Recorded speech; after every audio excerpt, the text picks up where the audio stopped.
하나님이 노아와 같이 1절에서 4절 하나님이 노아와 그 아들들에게 복을 주시며 그들에게 이르시되 생육하고 번성하여 땅에 충만하라. 땅의 모든 짐승과 공중의 모든 새와 땅에 기는 모든 것과 바다의 모든 물고기가 너희를 두려워하며 너희를 무서워하리니 이것들은 너희의 손에 붙였음이니라. 모든 산동물은 너희가 먹을 것이 될지라. 채소같이 내가 이것을 다 너희에게 주노라. 그러나 고기를 그 생명되는 핏째 먹지 말 것이니라. 아멘. 노아하고 아들들에게 생육하고 번성하여 땅에 충만하라. 육식을 허락하시면서 식물처럼 너희가 다 산 동물은 먹어도 된다. 그러나 핏째는 먹지 말아라. 생명이 피에 있으므로 피를 존중하라. 생명의 신성함을 최우선으로 삼아야 한다. 그러나 먹어도 된다. 고기는 먹고 피는 땅에 쏟으라는 것이죠.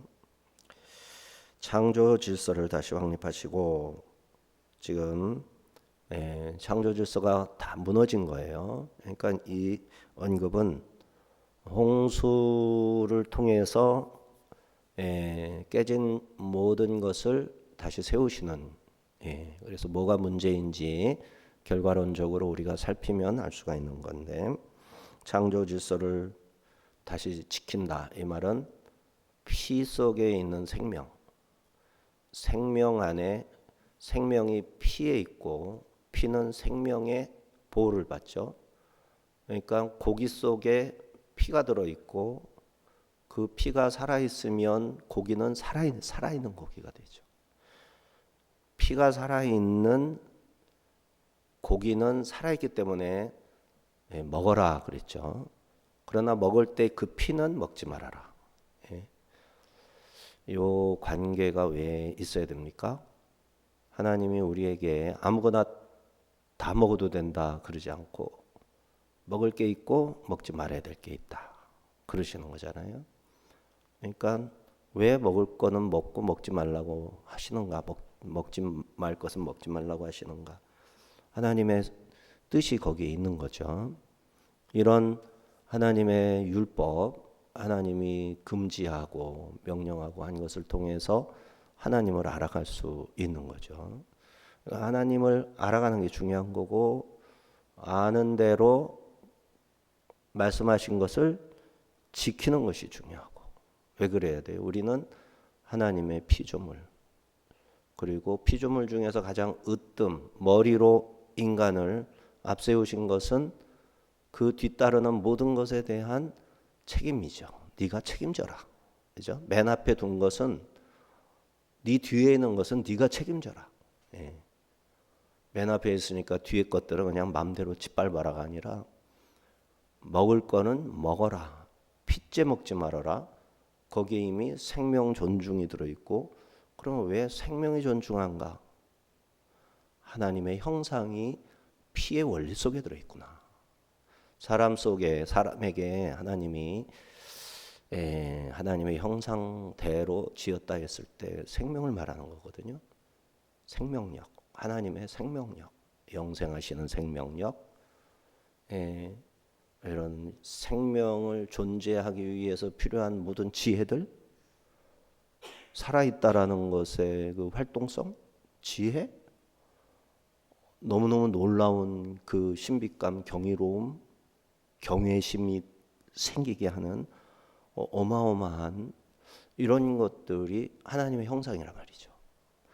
그것을 닮았다. 생명에게 있는 경외함을 하나님의 것을 닮았다. 근데 그것이 피에 녹아 있다라는 것이죠. 그러니까 우리가 사람을 해하게 되면 그 사람에게 들어가 있는 그 사람을 존재케 하는 원리가 되는 하나님의 형상, 하나님 같은 부분들을 잡아서 죽이고 해하고 하는 것이 되는 거예요. 그러니까 왜 살인해야 되면 안 되는지, 왜 피를 먹으면 안 되는 것인지, 여기에 이제 공통 분모가 이제 생겨나는 거예요. 하나님은 생명을 굉장히 중요시 여기는구나. 생명을 중요시 여기는 이유는 하나님의 형상이 거기에 있기 때문이구나. 그리고 그 생명이 피에 들어있구나. 그래서 우리는 피를 중시해야 되고 생명을 중시해야 되는 거구나.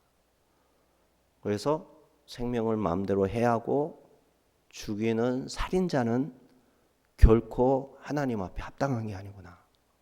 사람을 죽여야 될 때는 하나님의 명령대로 아말렉을 진멸하라. 하나님이 명령하실 때만 그렇게 해야 되는 거구나. 그런데 그 귀중한 생명들인데도 불구하고 하나님이 진멸하라 했을 때는 가벼운 명령이 아니로구나. 반드시 지켜야 할 명령이기 때문에 그 소중한 생명을 범하지 말라, 귀히 여겨라 하신 그 생명을 진멸하라 할 때는 정말 더 많은 생명을 보존하기 위한 하나님의 어쩔 수 없는 피치 못할 결정적 조치로구나. 그러니까 그 조치를 순종해야 되는 거구나. 이게 이제 다 맞아떨어지는 생각이잖아요. 이렇게 생각이 맞아떨어지게 되면 아말렉을 살려둘 수가 없는 거죠. 그럼 오늘날 이 시대의 아말렉이 하나님이 우리에게 진멸하라 하는 것은 전쟁을 허락하셨을 때입니다. 전쟁을 허락했을 때 그 전쟁을 감당해야 할 군인들은 정말 적들을 생명의 원리로 할 게 아니라 더 많은 생명을 보존하고 지켜내기 위해 하나님이 적으로 삼아주신 것을 어쩔 수 없이 죽일 수도 있구나. 이런 것을 생각해야 되고, 그래서 오늘날 평화시대인 줄 알았던 우리나라가 뜻하지 않게 수없이 많은 사람들이 인신 제물로 바쳐지기도 하죠. 세월호가 희생당한 사람들이 다분히 그런 목적이 있습니다. 희한한 족속들이 있는 거예요. 그들을 죽여야만 하는 이유가 있었던 거예요. 이게 뭐 우연히 그런 사고가 일어났다고 하기에는 너무나도 의심스러운 부분이 많고 또 입증된 부분도 있고, 그래서 5.18 광주 사태라든지 제주 4.3 사태라든지 이런 거가 의도적으로 만들어졌을 때 그 의도 속에는 너무나도 많은 사람을 희생을 시켜서 자기들이 목적하는 바를 이루기 위함이다. 그 뭐죠? 하나님이 세우신 나라, 교회가 왕성하게 서 있는 대한민국, 하나님께 복종하고 있는 대한민국의 안정과 평화, 이런 것들을 적으로 삼고 파괴시켜야 할 목표로 삼고 있는 존재가 있다라는 거죠. 영적으로 말하면 사탄인 거고, 정치적으로 말하면 우리나라를 기존에 침략해서 그야말로 다 파괴시키려고 했던 전적이 있는 곳이죠. 북한, 중공, 러시아, 이런 나라들이 그렇습니다. 지금도 그 목표가 없어진 거 아니에요. 없어진 거 절대 아니에요. 오히려 더 간절해졌고 완전히 집어삼키고 자기들을 받아들이지 않고 방해가 될 만한 존재들은 다 죽여버리고, 그래서 교회를 그렇게 다 불태우고 다 잡아들여서 장기 제공하는 생체 사육으로 이제 그들을 가둬서 키우는 거예요. 가둬서 죽기 전에 꺼내가지고 상품화 시키는 게 이들의 목표란 말이에요. 이런 것들을 괜히 사회 불안하게 하는 뜬 소문이나 만들어내는 것으로 아직도 생각하는 사람이 있다면 너무너무 철부지고 너무너무 정말 망상에 젖어 사는 사람. 평화주의 망상. 진짜로 있는 일이고 진짜로 우리의 형제, 이웃, 친구들이 그렇게 해서 죽어나가고 있는 거고 우리의 사랑하는 자녀들이 그렇게 희생을 당하고 있는 거예요. 아차하는 순간에 몽땅 다 털리고 몽땅 다 죽게 되는 거라고. 그런데도 이러한 경고를 오히려 사회를 불안케 하는 헛된 이야기나 정신병자, 구구몰이로다가 이렇게 과격한 이런 걸로 돌리는 것들은 정말 사단에게 속은 자요 그들에게 손들어주는 자고 지지해주는 자들이 되는 겁니다. 정신 차려야 됩니다. 이 악한 의도들을 용납해서는 안 됩니다.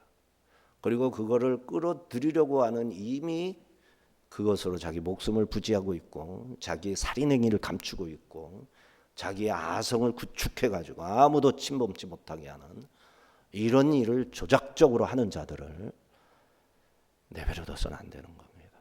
힘이 있는데도 내버려두면 안 되고 입이 뚫렸는데도 말하지 않으면 안 되는 거고 생각이 있는데도 생각도 안 하는 것 안 되는 겁니다.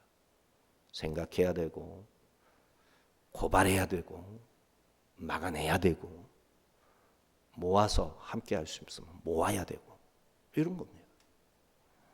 모두가 이러면은 어떻게 그런 게 감당하겠어요? 평화지 그러면. 전쟁할 이유도 없고 우리의 젊은이들을 희생시킬 필요도 없고 모두가 정신 차려가지고 모두가 눈을 부라리고 쳐다본다면 어떻게 그 짓을 하겠어요?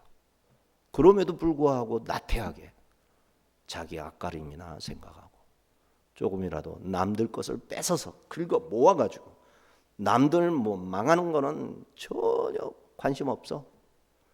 주식시장이 어떻게 뒤집어지고 원화 환율이 어떻게 돼가지고 다 망해도 그 기회를 잘 살려서 내가 부자 되는 것만 관심 있는 이런 사람들이 있다니까요.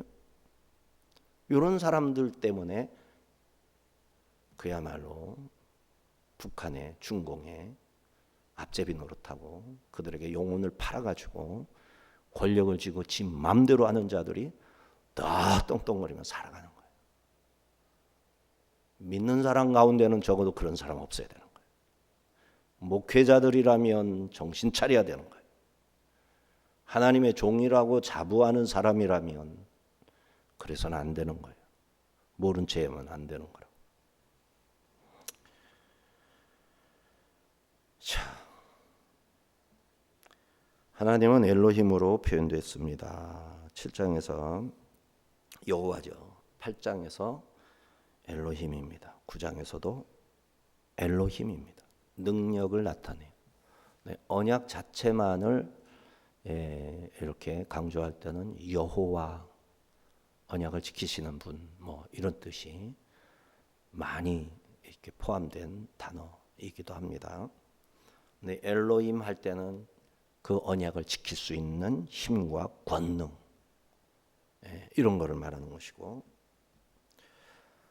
5절 7절입니다. 내가 반드시 너희의 피이고 너희의 생명의 피를 찾으리니 짐승이면 그 짐승에게서 사람이나 사람의 형제면 그에게서 그의 생명을 찾으리라. 다른 사람의 피를 흘리면 그 사람의 피도 흘릴 것이니 이는 하나님이 자기 형상대로 사람을 지으셨음이니라. 너희는 생육하고 번성하며 땅에 가득하여 그 중에서 번성하라 하셨더라.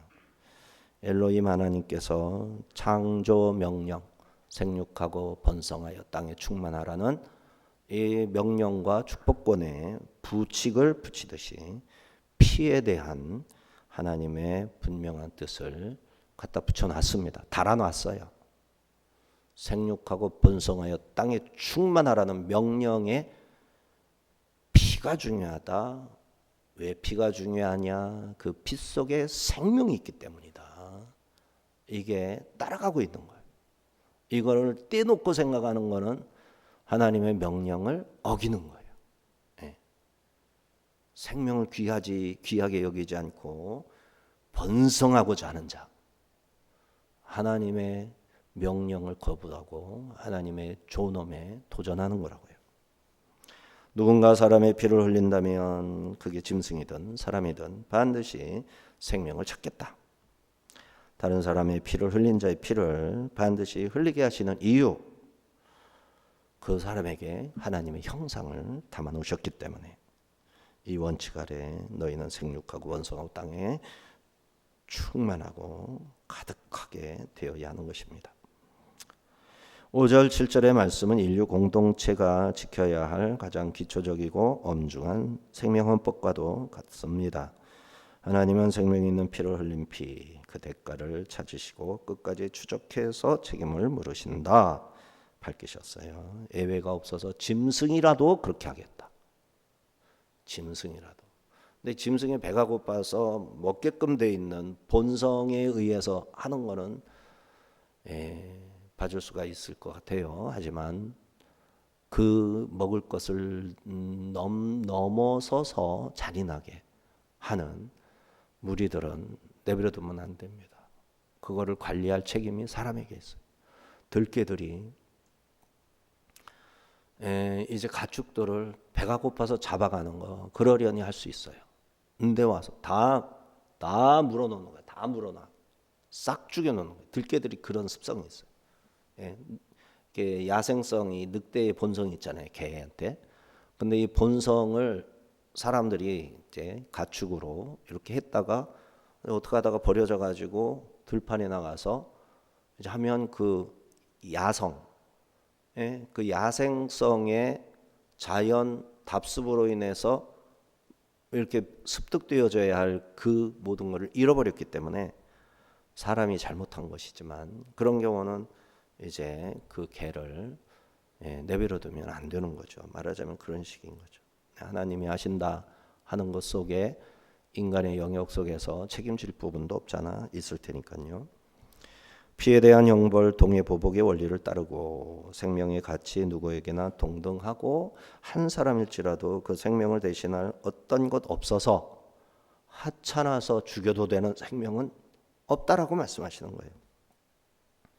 이것을 개인 차원이 아닌 사회적 공동체가 법 질서를 세워서 지켜야 하는 하나님의 말하자면 헌법이라고 말할 수 있겠습니다. 따라서 사람의 피를 흘리는 행위, 그 안에 있는 하나님의 형상에 대한 반역이므로 인간은 하나님의 대리자가 되어서 가장 우선해야 할 사명으로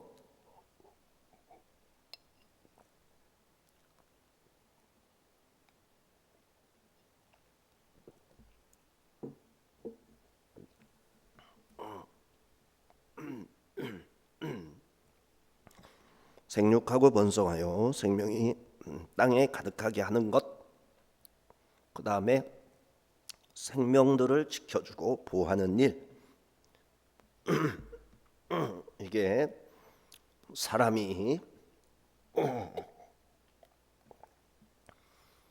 관리자로서 하나님의 대리자로서 감당할 일이다 라고 말할 수 있겠습니다.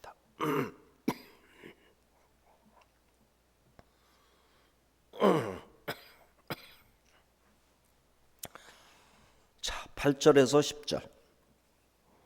하나님이 노아와 그와 함께한 아들들에게 말씀하여 이르시되 내가 내 언약을 너희와 너희 후손과 너희와 함께한 모든 생물 곧 너희에게 한 새와 가축과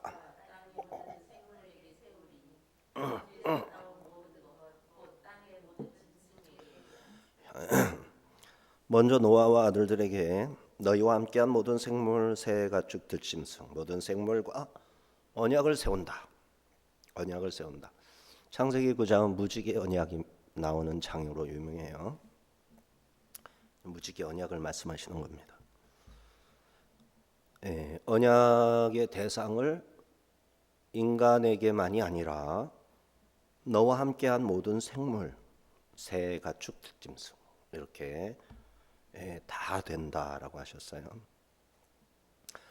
홍수 심판이 전 피조세계에 미쳤던 것처럼 회복과 보전을 위한 약속으로 주시는 언약도 모든 피조세계와 맺으시는 거예요.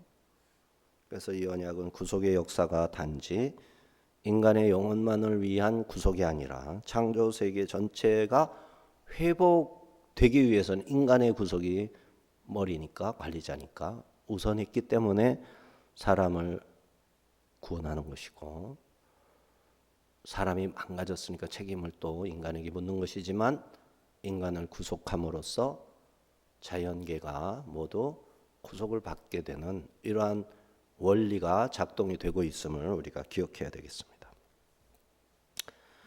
여기서 하나님께서는 내가 내 언약을 내 후손 모든 생물에게 하킴 세우리니, 이게 법이라는 뜻도 있잖아요. 규례, 세우리니. 동사로 쓰일 때 세우다, 굳게 하다, 확립하다. 이미 계획된 약속을 역사 안에서 실제로 발효시키는 행위를 가리킵니다. 관계와 질서를 확립시키겠다. 이걸 약속하신 거예요. 뭘로? 무지개 언약으로. 11절.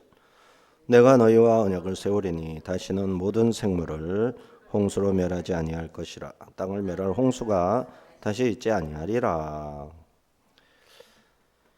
자, 여기 인간에게 뭐 요구하는 게 하나도 없습니다.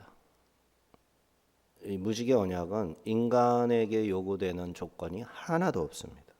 인간의 순종 여부 상관없이 하나님 자신이 다시는 이렇게 일방적으로 편무교의 계약입니다. 편무, 쌍방이 아니라. 아브라함 언약, 신의 삶 언약이 이 하나님의 일방적으로 하겠다는 그 언약 위에다가 아브라함이 12장의 언약이었죠. 15장에 횃불 언약, 17장에 할례 언약. 그죠? 이렇게 언약이 계속되죠. 이러한 모든 언약이 이 무지개 언약. 하나님이 일방적으로 내가 지키겠다. 내가 지켜주겠다. 보호해주겠다. 이 위에서 이렇게 세워지는 것이죠. 언약을 브리트, 계약, 약정. 성경에서 하나님과 인간 사이의 관계의 틀을 나타내는 핵심 용어 브리트, 언약입니다. 하나님이 주체이시고 설립자고, 인간은 그저 이 수혜자입니다. 자, 내용은 다시는 모든 육체가 홍수의 물로 멸하지 아니하리라. 땅을 멸할 홍수가 다시 있지 아니하리라. 하나님 스스로 책임진다라는 거죠. 이 계약에 하나님께서 심판 이후에도 세상을 포기하지 아니하시고 역사와 창조를 끝까지 끌고 가시려는 의지를 약속하면서 내가 약속할게. 내 부모님이 자녀에게 내가 약속할게. 조건을 네가 공부를 평균 80점 이상 맞으면 이러면 쌍무 계약이 되잖아요. 근데 없어. 내가 언제 네가 몇 살 되면 내가 너한테 뭐 해줄게. 약속 이러면 그러면 이거는 편무 계약. 의무가 부모님에게만 있는 거예요. 그 나이가 되면 이 약속의 대상자인 자식에게 뭔가를 해주겠다는 걸 해줘야 되는 거예요. 그런 식의 12절 13절입니다. 하나님이 이르시되 내가 나와 너희와 및 너희와 함께하는 모든 생물 사이에 대대로 영원히 세우는 언약의 증거는 이것이라. 내가 내 무지개를 구름 속에 두었나니 이것이 나와 세상 사이의 언약의 증거니라. 참 신비로운 거죠. 신비로운 거예요. 하나님이 내 무지개라 그랬는데 이제 이 무지개라는 말을 한 번도 써본 적이 없는 최초에 쓰는 말일 거 아니에요. 그러면 이 무지개라는 말이 그 앞에서는 이제 활이라는 말로 썼거든요. 활. 사냥꾼이라. 활. 그런데 이제 이 활이라는 단어를 무지개라는 말로 바꿔서 쓰기 시작하는 거예요. 하나님이 바꿔서 쓰시는 거예요, 지금. 그러면서 이 무지개가 전에는 사람을 이제 죽이는 어떤 그런 활이었는데 이제는 물로 심판하지 않고 물로 사람을 죽이지 않겠다는 나의 이제 사랑의 하나의 깃발이다. 사랑을 보여주는 하나의 깃발. 내가 그걸 보면 기억하리라 하는. 자, 엘로힘께서 언약의 표징으로 it, 오트죠, 오트. 이 오트로 나의 무지개,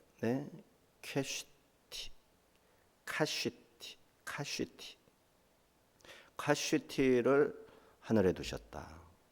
언약 자체가 일방적 약속이지만 표징은 인간과 피조세계가 기억하고 확인할 수 있는 가시적인 증거, 카쉬트. 홍수 첫 번째로 나타난 자연현상. 그 앞에는 이런 현상이 없었는데 신기하죠. 이런 현상이 없으려면 어떻게 되죠? 하나님도 무슨 자연 섭리의 지배를 받습니까? 아니죠. 하나님이 자연 섭리를 이제 넷째 날에 태양 뭐 이런 거 빛을, 첫째 날에 빛을, 넷째 날에 태양, 그래서 이 태양을 만들어서 빛을 담으실 때 이 빛이 공기 중에 수분, 궁창은 또 뭐 미리 있었지만 천지를 창조하시니라 일장 안에 들어가는 건 물창조죠. 물창조, 그죠? 궁창 바다, 궁창 위에 물, 궁창 아래 물. 그 있던 물을, 그 있던 마임을 몰아서, 그죠? 몰아서 그게 바다 되게 하는 거는 이제 셋째 날 창조죠. 둘째 날 창조겠네. 궁창을 만들어서 밑에 아니지. 묻이 드러나도록 해서 바다가 하는 건 셋째 날이니까 둘째 날, 셋째 날에 바다 모양이 이제 점점 드러나기 시작한 거죠. 이런 어떤 창조도 이런 부분이 있는데 그때도 있을 법하잖아요. 무지개가 수분이 좀 이렇게 떠 있으면은 햇빛이 내려오고 내가 그 햇볕과 수증기가 만나는 각도에서 내 시각이 거기에 이제 프리즘처럼 반사되는 그때 이제 무지개가 나오는 거 아닙니까? 근데 그 원리를 언제 하나님께서 만드셨냐면 이게 노아 홍수 이 무지개 언약 때 만드셨다고 봐야 되는 거죠. 그 전에는 원리가 있었고 모든 것이 있지만 그 시스템으로 딱 나오게 하는 거는 그때잖아요. 그래서 이 카시트가 그렇게 해서 생겨났다고 봐야죠. 일단은 뭐 몰라도 되는 거겠지만 알면 좋죠. 뭐 성경에 써놓은 거는 알아도 되거나 좀 알았으면 좋겠다, 알려주고 싶다 해서 써놓는 거니까. 자, 이렇게 해서 요 무지개가 딱 이렇게 동그랗게 생기면 우리들은 그거를 보고 와 신기하다, 와 멋지다 그래놓고 그걸 무지개가 너무 예쁘니까 환상 뭐 이런 식으로 비전 이런 식으로 해석을 하지만 하나님은 그렇게 해석을 안 하는 거죠. 무지개를 볼 때마다 내가 물로 심판을 안 하리라. 내가 물로 싹 다 죽이진 않으리라. 이 말은 뭐예요? 죽일 일이 있다라는 거죠. 죽일 일이 있는데 물로 싹 죽이지는 않겠다. 그래서 하나님의 이 결심에 배어 있는 여러 가지 하나님의 생각의 복잡성, 인간의 이 망나니 같고 철없고 그냥 이러한 죄악성, 죄의 본성 이런 거를 좀 따지면서 하나님이 얼마나 자비로우신가 라는 측면과 얼마나 이 공의를 행하지 못하시는 진노를 참으셔야만 하는, 기대를 억눌러야만 하는 그 하나님의 탄식이나 그 참 한탄을 한 번씩 생각을 해야 되는 겁니다. 14절에서 17절. 내가 구름으로 땅을 덮을 때 무지개가 구름 속에 나타나면 내가 나와 너희와 및 육체를 가진 모든 생물 사이의 내 언약을 기억하리니 다시는 물이 모든 육체를 멸하는 홍수가 되지 아니할지라. 무지개가 구름 사이에 있으리니 내가 보고 나 하나님과 모든 육체를 가진 땅의 모든 생물 사이에 영원한 언약을 기억하리라. 하나님이 노아에게 또 이르시되 내가 나와 땅에 있는 모든 생물 사이에 세운 언약의 증거가 이것이라 하셨더라. 무지개를 일단 띄워놨겠죠. 무지개를 이렇게 띄워놓고 나와 땅에 있는 모든 생물 그리고 너하고 세운 언약의 증거, 내가 물로 심판하지 않겠다라는 그 우트, 표적, 그 증거가 바로 이거다. 카시트이다. 이렇게 말씀하신 거죠. 보여주시면서 안 해도 되는 말을 한 게 아니죠. 하나님이 굳이 이걸 말하시는 이유가 뭐겠어요? 말씀 안 하고 심판하시고 싶으면 심판하시면 되고, 봐주고 싶으면 그때 봐주시면 되지 뭐. 무지개를 또 그냥 걸어놓고 그냥 그러면서 그것을 이쁘다고 막 비전 꿈 이렇게 막 하고 싶은 인간들에게 그게 아니라 내가 너희에게 죽이지 않겠다는 약속인데 그 의미 속에서 믿는 자가 어떤 음성을 들어야 되느냐인 거거든요. 하나님은 신비스럽고 아름다운 무지개를 우리에게 보여주셨다. 이것만 생각하면 불신자라는 거예요. 하나님이 왜 물로 심판하지 않는다라는 말을 했을까에 집중을 해야죠. 한마디로 멸망받아 마땅한 것들이라는 뜻이에요. 그런데도 내가 참겠다라는 거예요.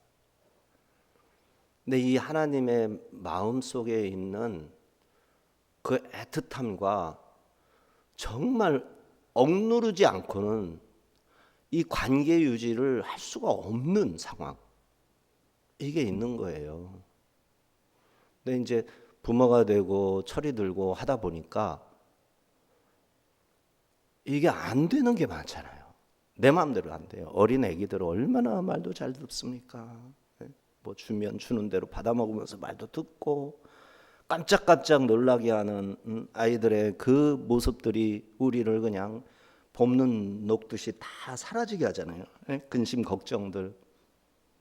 그러는 아이들이 크면서 이게 달라진다고 애들이. 그거를 어떻게 합니까? 그거를. 그거 철없을 때 그거를 고쳐보겠다고 매도 들어보고 윽박질러도 보고 당해본 게 있으니까 그걸 써먹어 본 거지 뭐. 근데 그게 평생의 트라우마가 돼가지고 이게 그냥 얼마나 오래 갑니까? 늙어 죽을 때까지 내가 쏟아낸 거에 의한 그것 때문에 찍소리도 못하고 자식한테 약점 잡혀가지고 이런 부모가 하나둘이 아니라 말이에요. 이런 부모가. 이게 하나님의 마음이에요. 이게 그때 참을 줄 아는 것이 하나님의 마음인 거예요.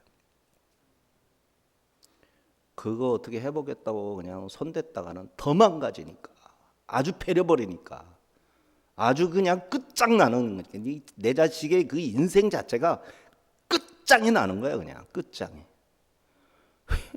그러니까 말 못하는 거야. 혼자 눈물 흘리는 거지.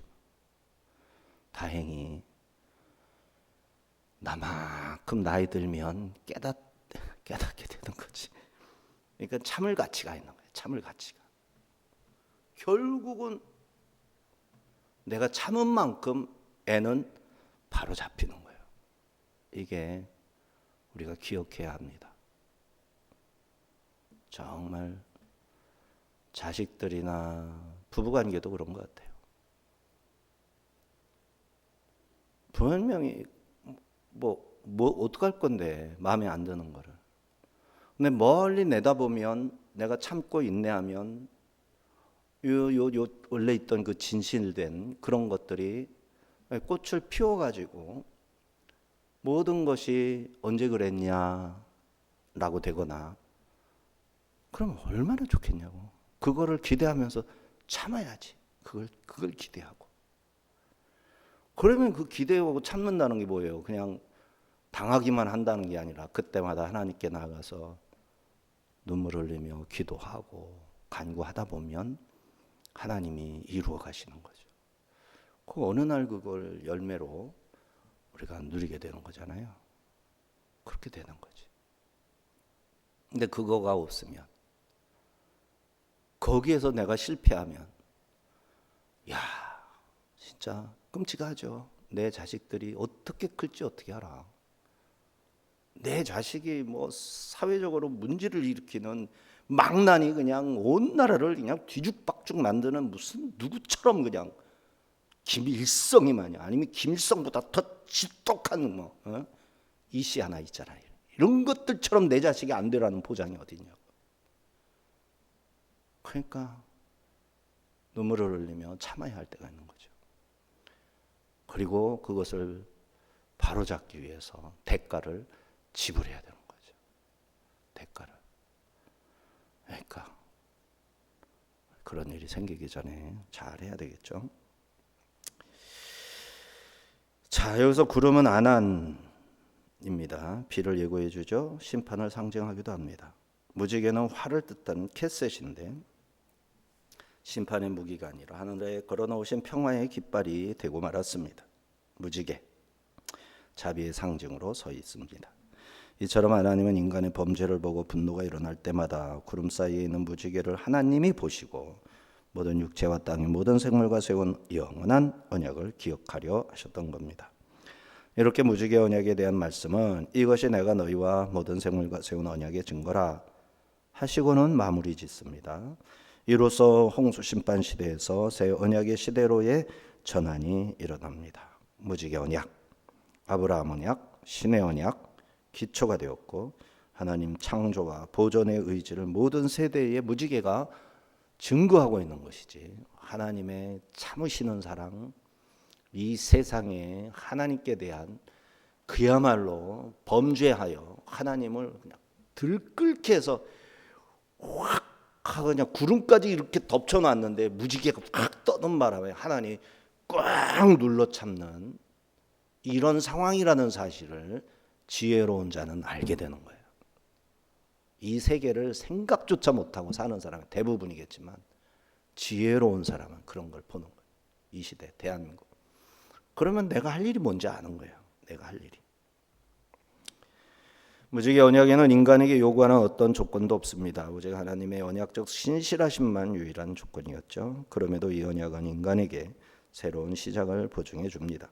하나님의 일방적인 은혜가 아닐 수 없죠. 이 말씀이 저와 여러분에게도 커다란 위로가 되어서 어떤 상황에서도 소망이 잃지 않기를 축원합니다. 기도합니다. 하나님 아버지 감사.